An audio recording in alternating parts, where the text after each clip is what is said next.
Buenos días a todos. Bienvenidos a esta sesión académica del Instituto Nacional de Medicina Genómica.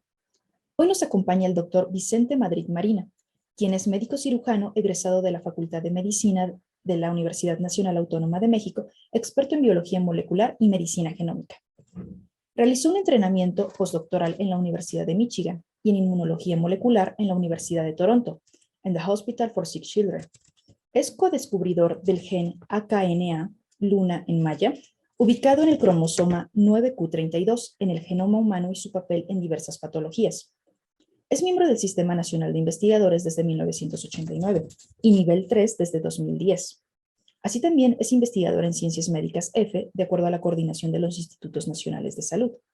Ha sido director de Área de Infecciones Crónicas y Cáncer del Centro de Investigaciones sobre Enfermedades Infecciosas del Instituto Nacional de Salud Pública durante 14 años y coordinador del programa de doctorado en Ciencias de Salud Pública, Área de Enfermedades Infecciosas, por 7 años.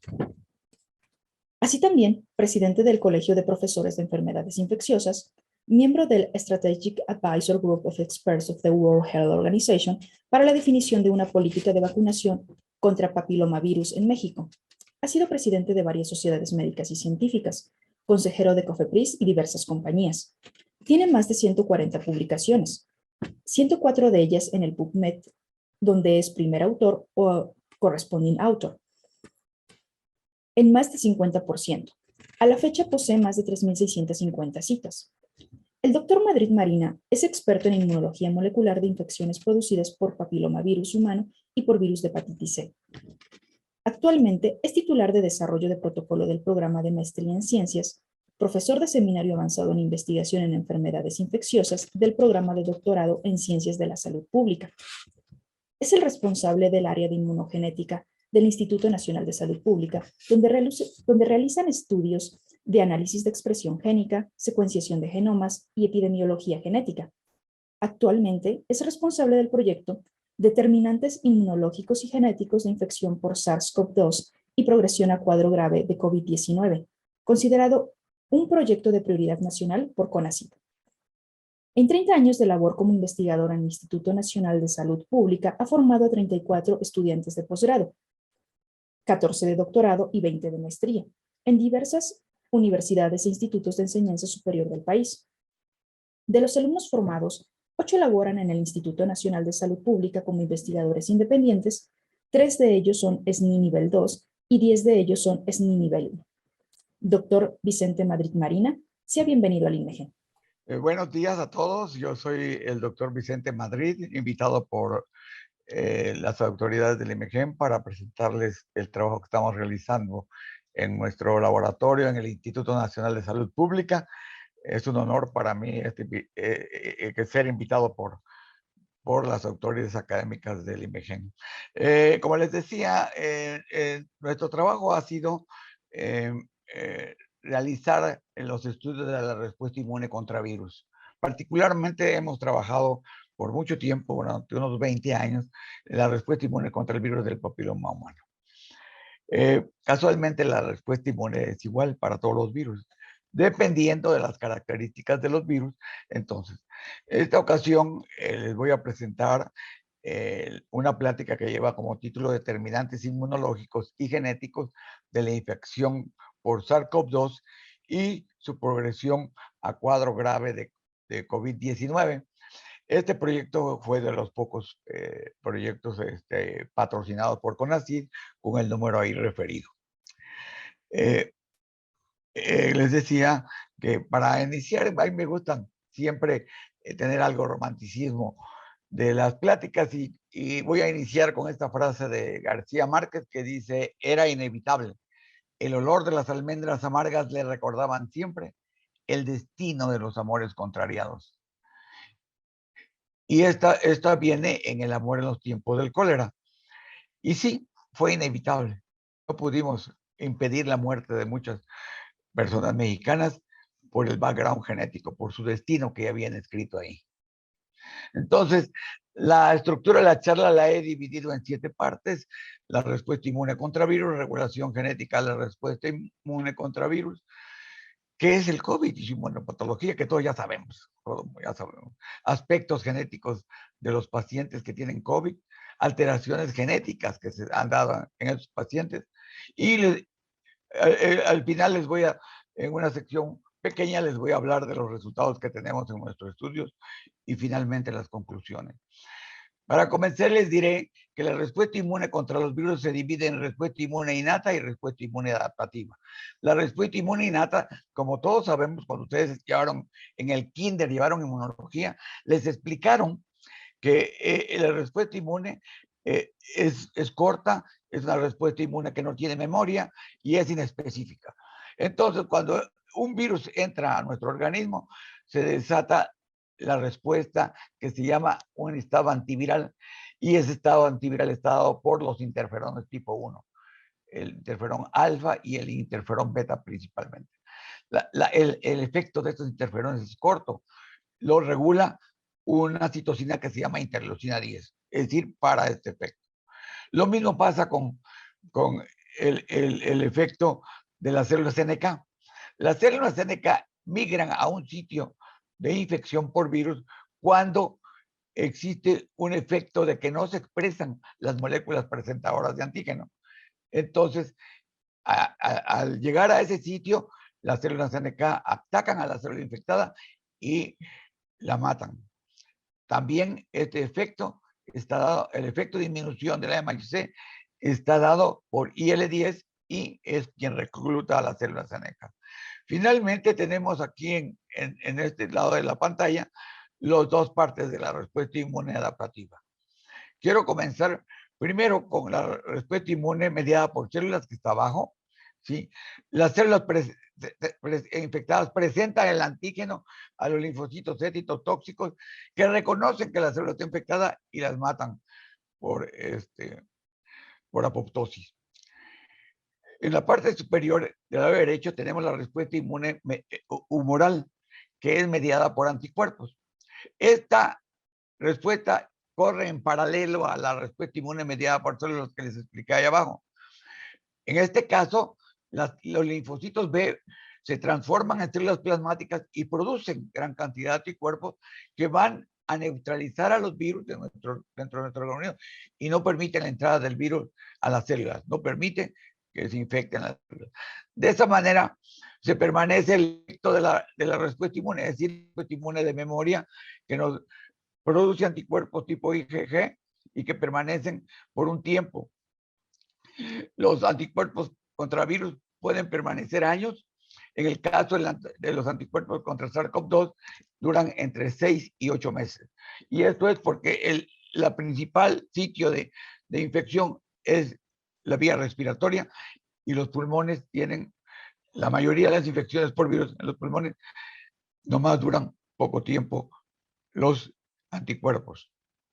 Así entonces, hemos visto que IL-10 regula a los interferones MHC, también la producción de anticuerpos regulada hacia arriba por IL-10 y la respuesta inmune celular contra virus es regulada negativamente por IL-10. En este esquema les explico yo cómo existe la infección por virus del papilomavirus, por el virus del papiloma. El virus entra por el epitelio cervical, que es un epitelio estratificado, como pueden ver en la parte de la derecha. En esa parte existen, como también se puede ver en el esquema, unas células que se llaman células de Langerhans. Estas células no son más que las células dendríticas que captan virus, y una vez que captan al virus salen del epitelio, van al ganglio linfático más cercano y presentan el antígeno a los linfocitos T CD4 positivos, los linfocitos que regulan la función de la respuesta inmune, porque estos van a regular también la producción de anticuerpos. Una vez que el linfocito T está activado, produce dos moléculas principalmente, entre otras, el ligando de CD40 y la interleucina 2, que es una citosina tipo TH1.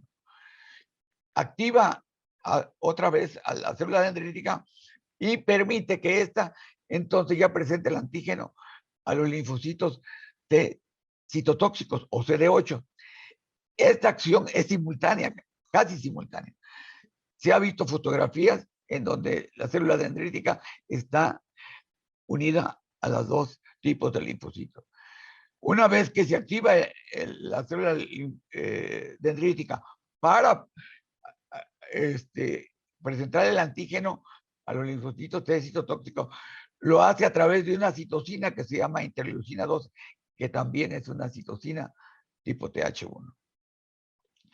Y finalmente, una vez activado el linfocito T, sale del ganglio linfático, va al sitio de infección, activado también con el interferón gamma, que es otra citosina tipo TH1, y destruyen en una acción bien orquestada las células infectadas por virus. Este mecanismo, les decía yo al principio, es igual para todos los virus. Es para virus respiratorios. Más adelante les voy a presentar un esquema parecido a este para el SARS-CoV-2. Entonces, este es como esta respuesta inmune contra virus es regulada por citocinas TH1. Sin embargo, es inhibida por citocinas tipo TH2, que están aquí anotadas, IL-4, IL-6 e IL-10 principalmente, de la que les voy a hablar un poco al principio, y por el TGF-beta. Entonces, TH1 aumenta la respuesta contra virus, TH2 y TH3 las disminuye. En el curso clínico de una infección por virus, ¿sí?, se ve distintamente. Si nosotros analizamos la infección por virus del papiloma humano, vemos del lado derecho como pacientes que no están infectados con VIH, se infectan con VPH y la infección se manifiesta como un papiloma plano, ¿sí?, una lesión plana que no va más allá de unos cuantos centímetros. Sin embargo, en sujetos inmunodeprimidos que tienen en su torrente sanguíneo niveles altos de IL-10, vean cómo la manifestación clínica es distinta. Sí, es notoria la diferencia. Walewski hizo una medición en estos pacientes en la Universidad de California, del sur de California, y encontró que todos los pacientes VIH positivos que estaban infectados con VPH tenían altos niveles de IL-10. Aquellos pacientes que no eran infectados con VIH, la producción de IL-10 en pacientes con VPH positivo era menor y en menos pacientes. Los pacientes que son VPH negativos y VPH positivos, VPH negativos, VIH negativos, no tienen en su torrente sanguíneo IL-10. Entonces la pregunta es cómo se regula la producción de IL-10. Nosotros en nuestro grupo hemos participado en la regulación de la expresión de IL-10 y hemos encontrado que ciertas variaciones genéticas, llamadas SNP, del inglés Single Nucleotide Polymorphism, cambios en un solo nucleótido, cambios en un solo nucleótido existen en el genoma humano como 4 millones. Muchos están en sitios de codificación de los genes, pero muchos están en sitios de no codificación. Por ejemplo, se encuentra en la región reguladora que permite la expresión de IL-10. Y nosotros encontramos que este SNP-592 en el promotor de IL-10 permite, uno, que aumente los niveles de IL-10 en suero, y segundo, que aumenta el riesgo de desarrollar cáncer cervicuterino. ¿Cómo ocurre? En este esquema que vemos nosotros aquí, vemos las dos bandas de DNA y el sitio de donde se encuentra ubicado el SNP en la región reguladora del gen de IL-10. Sí. Como ustedes saben, existen tres versiones. Puede ser una, el genotipo C, o el A, homocigotos para ambos, o CT o AG. Entonces, cuando nosotros analizamos, ¿sí?, los distintas variaciones, vemos que el CC tiene una expresión de interleucina 10 muy baja, pero cuando él cambia de genotipo, de C por A, la expresión del mensaje de IL-10 aumenta. Y si es homocigoto para A, la expresión es mucho más. Esto es en mujeres con lesiones. Cuando lo analizamos en lesiones con cáncer, el efecto es el mismo. ¿Por qué? Porque esa variación puntual regula la expresión del gen de IL-10. Adicionalmente, el virus del papiloma humano, sus proteínas E6 y E7 se reúnen en un sitio cercano a ese y aumentan la expresión de IL-10. Eso permite esa paciente que tenga niveles altos de IL-10 esté inmunosuprimida para la respuesta inmune contra virus. Por eso es el estudio de IL-10. Finalmente, hicimos un estudio donde estudiamos todas las citocinas, donde incluyen tanto citocinas tipo TH2 como tipo TH3. Y encontramos que esos genes tienen SNPs que pueden ser usados como biomarcadores de susceptibilidad para el desarrollo del cáncer por VPH. Ese fue un estudio de casos y controles. Aquí en esta le muestro el resultado final. En la parte de acá arriba se ve los SNPs que fueron estudiados. El de IL-4, uno de IL-6, dos de IL-10 y uno de TGF-beta. Un hallazgo importante en este estudio fue que tener un SNP nos daba un OR determinado, pero si teníamos dos, pues 3 aún más y así sucesivamente.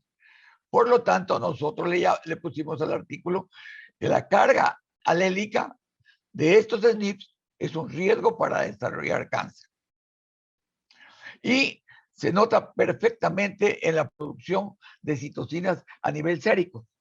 En suero, como podemos ver en el lado izquierdo, las citocinas tipo TH1, el interferón gamma y el interferón gamma y el TNF-alfa, no existe variaciones entre mujeres sin lesiones, sin enfermedad, y mujeres con cáncer cervicuterino. Pero si vemos en el lado derecho y analizamos citocinas tipo TH2, como IL-4, IL-6 y IL-10, vemos que pacientes sin enfermedad, los niveles de estas citocinas son bajos comparado con los niveles de estas citocinas en mujeres con cáncer. Si ustedes se dan cuenta, en color azul está IL-4, en color verde está IL-10, están aumentados. Particularmente quiero llamar su atención con IL-10, con IL-6, perdón, en que también se encuentra aumentado, pero en este caso, las mujeres control sí tuvieron niveles altos de IL-6. ¿Por qué? Porque muchas de ellas eran obesas, hipertensas, tenían otra enfermedad. ¿Sí? Y eso es importante para lo que vamos a analizar más adelante con el caso de la infección por SARS-CoV-2. Otro estudio que hicimos y está enviado es que analizamos 3 polimorfismos de citocinas proinflamatorias, IL-6, TNA-alfa, interferón gamma. Y encontramos que estas citocinas están involucradas en la persistencia del virus. Entonces, nosotros razonamos. A estos estudios concluimos que variantes genéticas de citocinas proinflamatorias y antiinflamatorias están involucradas en el establecimiento y desarrollo de una enfermedad viral, como es cáncer cervicuterino. Y esa hipótesis la estudiamos para el SARS-CoV-2. Nosotros sometimos a la convocatoria de CONACYT esta propuesta y fuimos otorgados para realizar el estudio y que ahora les voy a mostrar. Entonces, ¿qué es el COVID-19? El COVID-19, como ustedes saben, es una enfermedad multiorgánica que es producido por un virus, un coronavirus, como ven ustedes en la fotografía. Es un virus que tiene una proteína que se ve claramente en los microscopios, es esta que está aquí, la proteína Spike, se llama, o proteína S, que juega un papel muy importante tanto para el establecimiento de la enfermedad, que se una a un receptor en nuestro organismo, al receptor ACE, a una enzima que convierte al angiotensinógeno. Entonces, en poco tiempo se supo enormes conocimiento acerca de este virus. Una cosa que se sabe de esta enfermedad es que no todos los que se infectan con el virus desarrollan sintomatología. En un principio se supo que el 80% de los pacientes, como ustedes pueden ver, 30% y 55% no presentan sintomatología. ¿Sí? ¿Por qué? Porque tienen una buena respuesta inmune. Pero sí son contagiosos, por eso es importante hacer pruebas. Pero sí un 20% sí presenta síntomas leves o incluso puede tener síntomas graves. La letalidad del virus está entre 1.5 y 2%, dependiendo del buen tipo de muestras que se tomen para el diagnóstico. Entonces, el problema de salud pública mundial, ¿sí? se convirtió en una pandemia y nuestro México se vio afectado por ellos, y aquí les voy a mostrar unos resultados que hicimos. Entonces, una vez que infecta el virus, principalmente los pulmones, se une a su receptor AC2 y entonces se internaliza y empieza el mecanismo de reproducción viral. Los virus se replican, usan nuestras células para replicarse. ¿Sí? Y entonces, algunas células que son infectadas mueren, ¿sí? Otras no. Los productos que se liberan de aquí le llamamos moléculas DAM. ¿Sí? Esas activan los receptores TLR, parecidos a TLR, y activan el factor de transcripción NF-κB y inician la producción de citocinas. En esta enfermedad es una enfermedad sistémica, no solamente local en los pulmones, y eso permite que haya una tormenta de citocinas. Y es la tormenta de citocinas la que mata a los individuos. Estos, obviamente era una enfermedad nueva, no había medicamentos para eso, y todos los tratamientos fueron asintomáticos. Se usaron muchos antiinflamatorios esteroideos, principalmente la dexametasona. Como les decía, es una enfermedad multiorgánica que afecta a todos los órganos, principalmente para producir una inflamación sistémica, que es la que produce un daño fuerte. Es la respuesta a la enfermedad, a la infección, la que mata a los individuos. ¿Qué es lo que ocurrió? Bueno, principalmente los chinos, que fueron los primeros que fueron infectados, pues tuvieron los pacientes y tuvieron la oportunidad de hacer estudios. Una conclusión primaria que sacamos, que los niveles séricos de IL-6, ferritina y el dímero D son biomarcadores que nos permiten predecir el daño que va a producir la enfermedad. Niveles altos de IL-6. Pacientes que entraban con niveles altos, claramente se indicaba que eran los que fallecían. Ahí están las curvas. Otro dato muy fuerte es que producía una linfopenia severa, es decir, había disminución tanto de los linfocitos B como linfocitos T, CD4 y CD8. Pero no solo eso, entonces el SARS-CoV-2 alteró los 3 niveles de la respuesta inmuninata. Sí, la respuesta inmunonata alteró la producción de citocinas.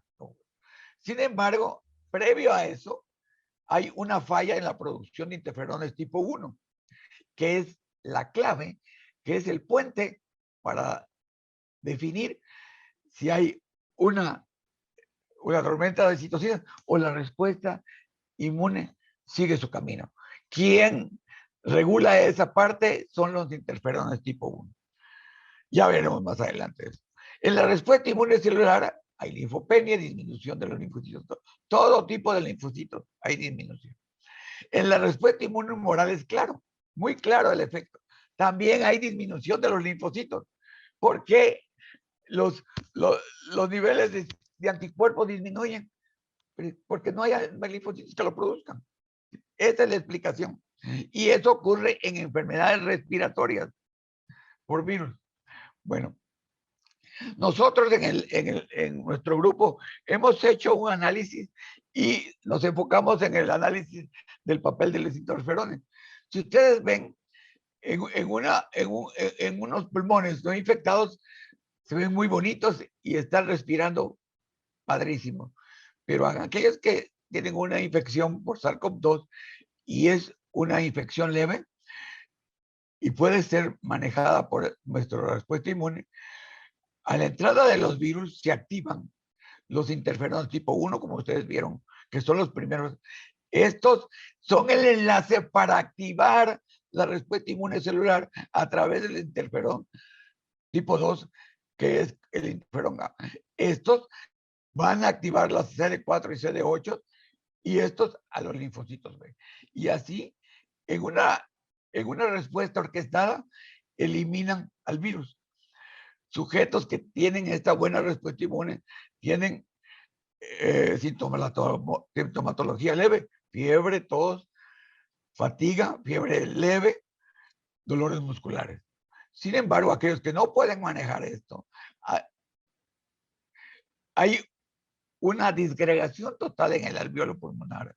¿Por qué? Porque las citocinas proinflamatorias permiten el exceso de líquido de fuera de los alveolos hacia adentro. Entonces los pacientes se ahogan y entonces tienen dificultad para respirar y los acompaña fiebre, tos, fatiga, mialgia, disnea y finalmente un síndrome de falla respiratoria que mueren, los mata.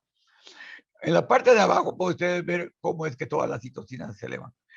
Pero vean también que los interferones tipo 1 no se elevan y no permiten la regulación de la respuesta inmune celular y humoral. La linfopenia está totalmente marcada. Desde el punto de vista genético, ¿sí? Este, lo, se, han, se han descrito muchas alteraciones en estos pacientes. Voy a mencionar unas cuantas. Hubo un estudio que se presentó en el 2020 por un grupo de investigadores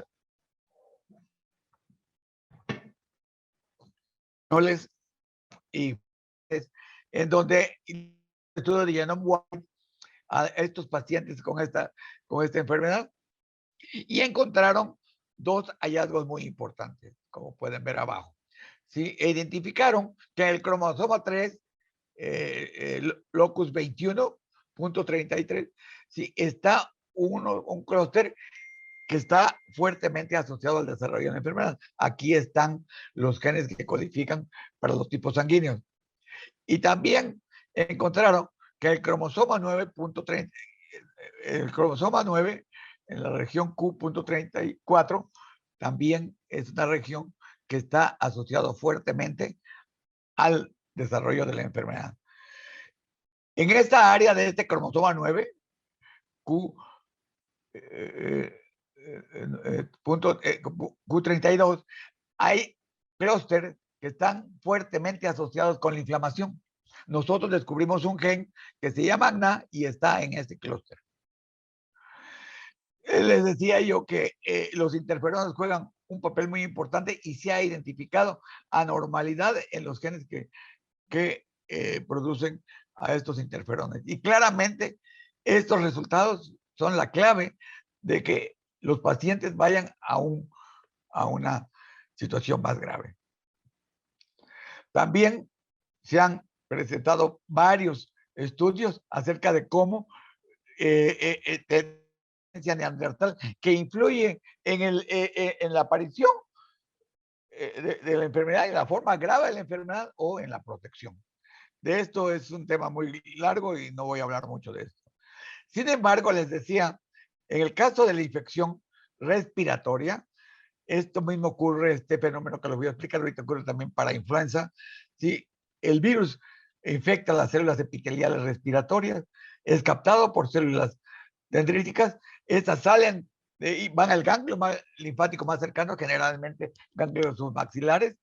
Ahí presentan el antígeno a los CD4, estos activan a las células para que se lo presenten a los CD8 y salen los CD8 al área respiratoria a matar las células infectadas. La misma historia, no hay, es la misma respuesta. Lo que existe es cómo los virus modulan esta expresión. En el caso de BPH existen varias proteínas que modulan la expresión. En el caso del SARS-CoV-2 hay proteínas que regulan la producción del interferón tipo 1. En el caso de BPH nosotros descubrimos que la proteína E1 del BPH disminuye la expresión de E1. En este caso todavía no se sabe. Igual, son reguladas por citocinas TH2 y TH3. En resumen, entonces el 80% de los infectados tienen una buena respuesta inmune como esta. El resto se debe a comorbilidades y muy pocos, aquella fracción, a defectos genéticos. En medicina, que los efectos genéticos son muy pocos los pacientes que tienen. En cáncer, por ejemplo, entre el 3 y 5% de los pacientes tienen un componente genético hereditario. Y aquí vamos a ver qué tipo de componentes genéticos están involucrados en el desarrollo y la gravedad de la enfermedad. Entonces, el siguiente punto vamos a ver las alteraciones inmunogenéticas. En México, en el mundo más bien dicho, la letalidad es variable, muy variable, y eso depende del número de pruebas que se hace, porque este índice se saca con el número de muertos con el número de infectados. En México, un problema en un principio, no se hicieron. Sin embargo, hay datos que sugieren fuertemente que la población mexicana está sujeta a variaciones genéticas en nuestro genoma. Entonces, a nosotros nos pega fuerte las enfermedades virales. Ya después discutiremos de eso. Lo que es importante es que sí hubo una diversa letalidad en distintos países. Pero lo que es cierto, en México se murieron más de 223,000 sujetos. No es cosa pequeña. El puro número es alto, es altísimo.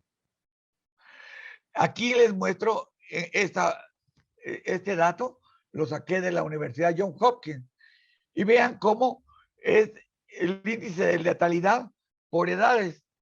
¿Sí? Y ustedes pueden ver claramente hasta los 55 años, ¿sí? Cómo es que la letalidad es baja. Sin embargo, vean la letalidad después de los 75 y peor después de los 85. Altísima. Es decir, es como una reacción exponencial. Cuando nosotros vemos esto, así se ve el número de muertos en el mundo. Esta la tomé de los estudios que hacen en China. Vean, quiero que vean la letalidad entre los 40 y los 60, muy baja. Pero cuando vemos la letalidad en México, vean qué contraste.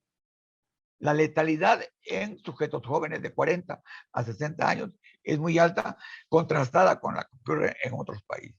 Es decir, en México nos pega más las infecciones virales a los jóvenes, a la gente que iba a trabajar, a la gente que se subía al metro, a la gente que subía a los autobuses y no había protección.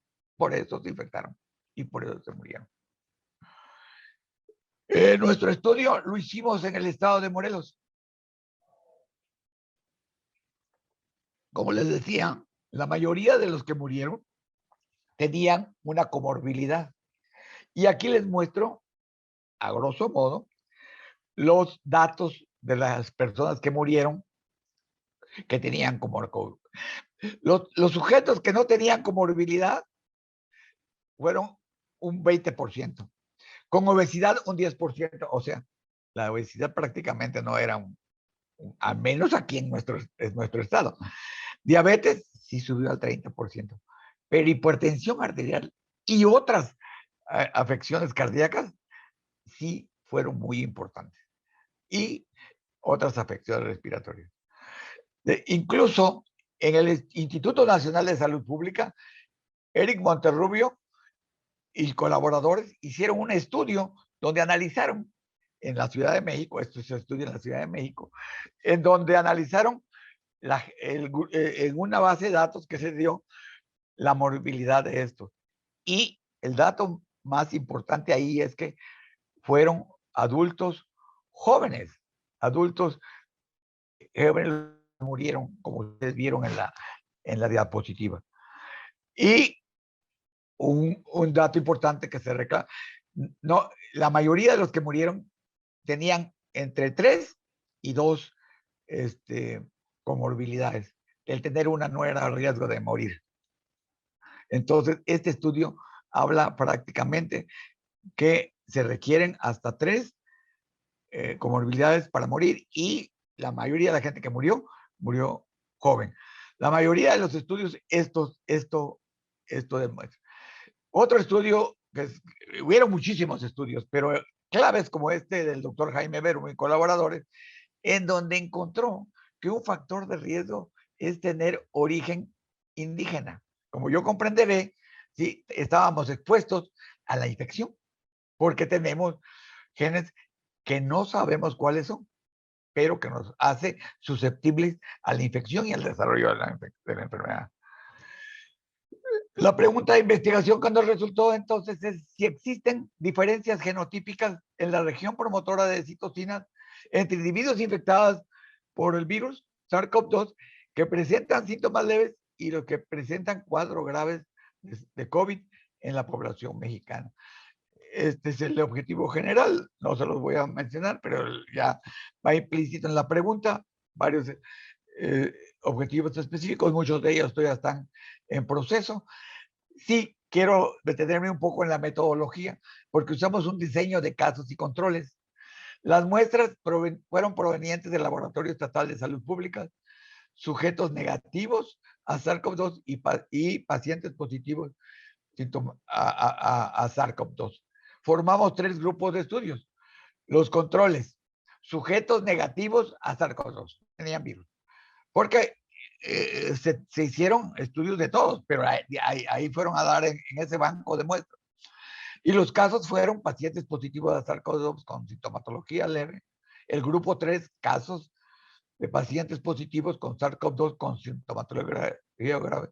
Y a todos se les hizo genotipificación de 3 SNPs y análisis de la expresión del RNA mensajero de esta citocina. El estudio es que el cálculo de tamaño de muestra fue hacer un estudio con 1,280 sujetos, 640 negativos y 640 positivos. A todos estos se les hizo extracción de ADN y RNA, se hizo genotipificación de SNPs por sondas y expresión del RNA mensajero por PCR tiempo real. Y se hicieron los análisis de correlación. Los resultados. Como les decía yo, tuvimos una fortuna de tener un banco con muchas muestras. Aquí les muestro el análisis de todas esas muestras que estudiamos de más de 10,000 sujetos. ¿Sí? Estos datos los usamos para hacer un estudio de marcadores de letalidad, que ven ustedes abajo, que lo mandamos a publicar, todavía no nos contestan. Y de aquí tomamos una submuestra para estudiar las características sociodemográficas de todos los pacientes que estudiamos. En total fue una N de 600 de todos los pacientes. Y no voy a detenerme porque son muchas. Sin embargo, sí les voy a platicar qué pasó cuando medimos la expresión del RNA mensajero para 3 citocinas proinflamatorias: interferón gamma, TNF-alfa e IL-6. En todos los casos, ¿sí?, los controles resaltaron negativas.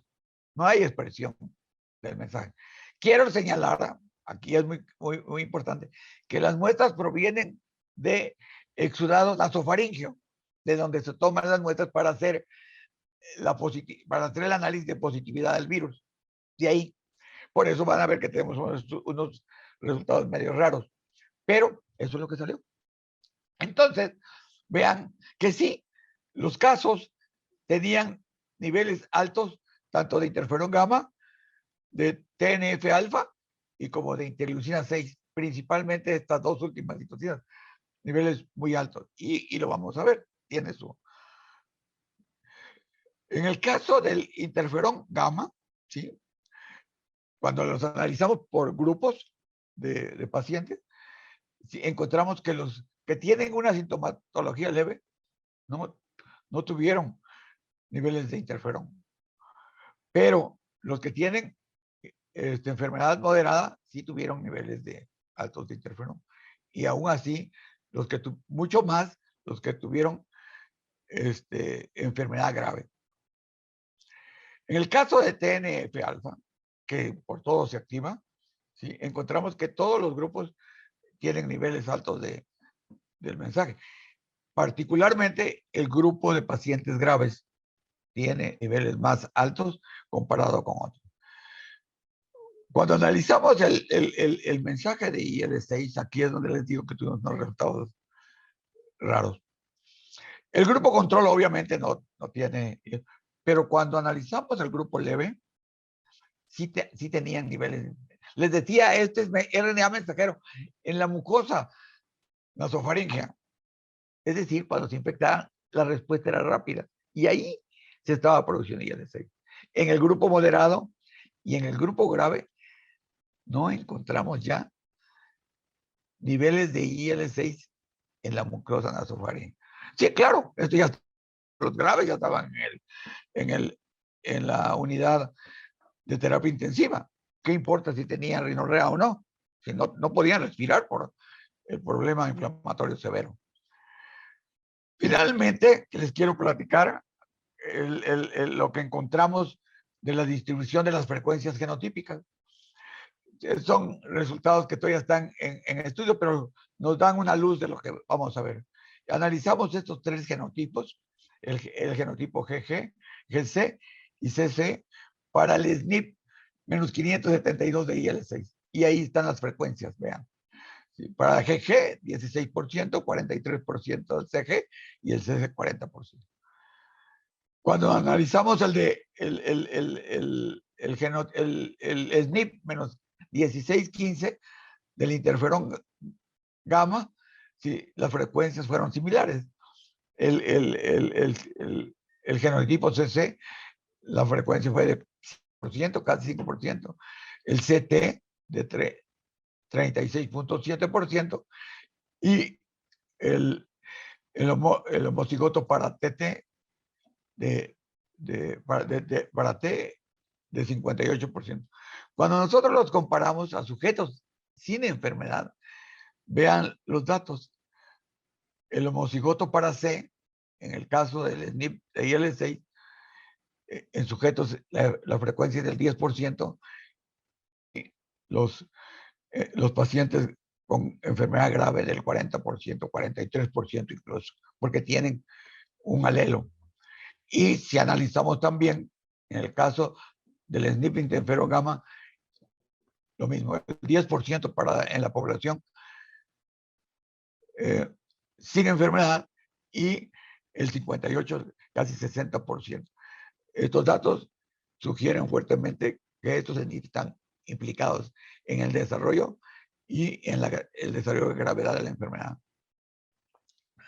Finalmente, les presento esta tabla donde comparo, ¿sí?, los datos que hemos encontrado en nuestros estudios con datos en la literatura. Estos datos, algunos datos son del publicados por el doctor Vargas Alarcón en una publicación del 2012, ¿sí?, y donde demuestra el doctor Vargas Alarcón que estos 3 SNPs están muy frecuentes en la población mexicana, ¿sí? Y cuando nosotros los estudiamos, pues es obvio, ¿sí? Era un estudio de perogrullo, nada más hacer el estudio y contar. Y vean el caso de interferón, perdón, TNF-alfa, también hay una distribución bastante alarmante, que los pacientes con SARS-CoV-2 leve y SARS-CoV-2 tienen estos genotipos. En suma, estos 3 SNPs están implicados en el desarrollo de enfermedad grave de SARS-CoV-2. ¿Qué está pasando? Nosotros no lo explicamos como lo explicamos para IL-10. Este es un esquema del gen de IL-6. Ahí están los exones, ahí está la región reguladora del lado izquierdo, aquí están marcados los SNP. Esta región reguladora está amplificada. Las regiones reguladoras de las citocinas tienen una región que aumenta la expresión de la citocina y una región represora de la citocina. Nuestro gen de estudio está aquí en esta región, ¿sí? Cuando hay un cambio de nucleótido, esta región represora se vuelve activadora, ¿sí? Y entonces la producción de IL-6, que es baja, se vuelve enorme. Y eso es la explicación por la cual estos SNPs son muy importantes. Y no los van a poder detectar con estudios de genome-wide, porque los estudios de genome-wide estudian exomas, es decir, solo regiones codificantes. Entonces, para finalizar, entonces, las conclusiones. Características sociodemográficas y clínicas de esos pacientes demuestran un comportamiento ya conocido y reportado hasta ahora. El mayor cuadro grave se presenta en personas del sexo masculino y gente joven, en edad mayor de los 45 años. No existe en México que exista gran cantidad de gente mayores de 80 años que han muerto por la mayor parte está entre 40 y 60 años. Es decir, adultos jóvenes. Sí, y sobre todo está asociada a comorbilidades como diabetes e hipertensión. No, son aquellos que requirieron hospitalización y fallecieron. Encontramos que existe una alta letalidad. Esto está reportado por todos, no solamente por todos. Nosotros, al hacer el análisis de estos resultados y lo reportado, encontramos que estos SNP son muy frecuentes en la población mexicana. Y encontramos que la frecuencia alélica del gen del SNP menos 572 y menos 1615 de interferón gamma están asociados de IL-6 interferón gamma están asociados al desarrollo de la enfermedad. El análisis de la expresión de las citocinas demuestra que la expresión en casos leves es baja, pero en casos graves es mayor la expresión, tanto en casos moderados como graves. Existe una correlación fuerte entre la presencia de estos SNP y la presencia de estos SNP y la expresión clínica de estas citocinas con el curso de la enfermedad. Era inevitable, como decía García Márquez. La muerte de muchos mexicanos quizás se debió a la presencia de estas variantes genéticas de citocinas que están presentes en alta frecuencia en nuestra población. Sin embargo, no solamente la presencia de la citocina, de los SNP es lo que va a determinar. Cuando Lalonde hizo un análisis de mortalidad, encontró que el 20%, el 27% de los factores que producen enfermedad y muerte son biológicos. El medio ambiente contribuye en un 19%, el estilo de vida en un 43%. Y las comorbilidades, falta de ejercicio, buena dieta. Y finalmente los sistemas de salud del 11%. En México el sistema de salud tuvo mucho que ver. ¿Por qué? Porque se omitieron muchas cosas, no se hicieron pruebas y el manejo, como no sabíamos que era una enfermedad nueva, también tuvo falta. Entonces, no es nomás tener los genes. ¿Sí? Decía Elliot Joslin, los genes cargan el arma y el estilo de vida tira el gatillo. Quiero agradecer en este trabajo a personal del Instituto Nacional de Salud Pública, del CISEI, donde yo laboro, a todos los que colaboraron para que se fuera posible, a Margarita, a Víctor, a Carla, a Cecilia, a todos. Al personal de la Secretaría de Salud de Morelos, al doctor Marco Antonio Cantú, al secretario de Salud, a Daniel Madrid, que hizo que todo esto fuera más fácil, al doctor Héctor Barón, principalmente al maestro en ciencias Ausencio Morales, quien en el laboratorio de salud pública estatal recibió a nuestras estudiantes, a Fabiola Cortés y a Cristal, que se pusieron sus equipos para protegerse y fueron a seleccionar las muestras para el estudio. Y particularmente quiero agradecer a CONACYT que nos dio apoyo. Yo pongo ahí mi correo electrónico y con mucho gusto contesto todas las preguntas que ustedes quieran. Gracias. Y gracias a ustedes por su atención.